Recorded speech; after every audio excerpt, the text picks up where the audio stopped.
There was a man named Barsisa who was a monk and a worshipper of Allah for over 60 years. He was from Israel, owned his own temple, and was known for his strong faith and honest character. One day, 3 brothers were planning to set out for jihad. However, this was a problem as they had the responsibility of looking after their sister.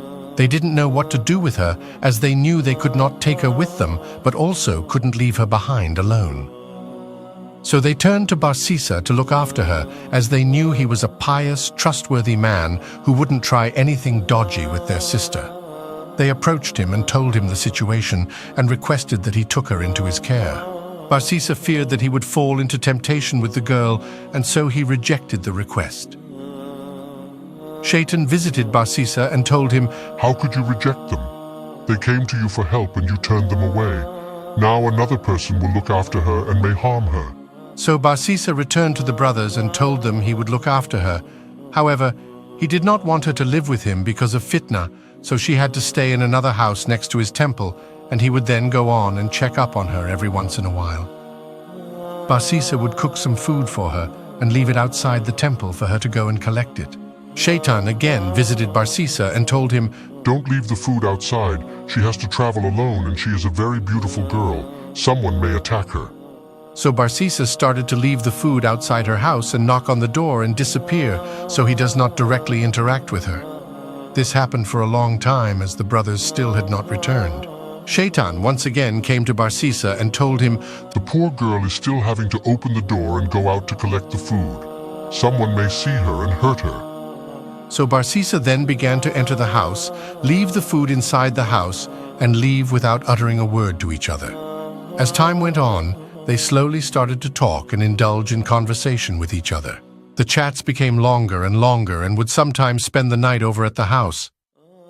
Eventually, they committed zina, and eventually she became pregnant. The great monk, the great worshipper of Allah, the man who worshipped Allah for over 60 years, fell into zina. Once again, Shaitan visited Barsisa and told him, "The brothers entrusted you. You took advantage of her and committed zina and had a child with her. You must kill the girl and child so the brothers do not find out, otherwise they will hurt you and shame you in front of everyone." Barsisa, who is anxious and full of fear, ended up killing the 2 and buried them so no one could find them. Eventually, the brothers returned. They went to Barsisa and asked where their sister was, but he told them that she fell sick and died. Because Barsisa was known as an honest man, they believed him.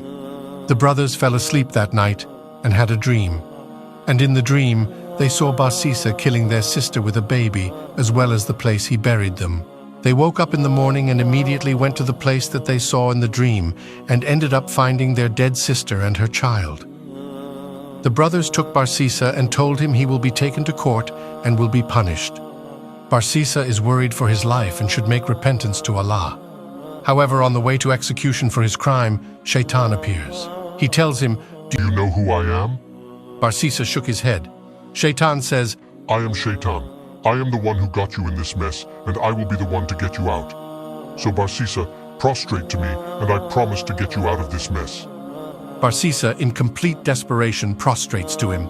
Shaitan disappears at this moment, and Barsisa meets his death and passes away. Instead of pleading to Allah and asking for help, he turned to Shaitan.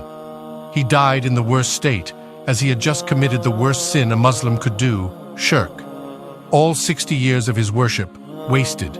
Instead of prostrating to Allah, he prostrates to his enemy, Shaitan, who led him astray and will be thrown together in hell in the afterlife.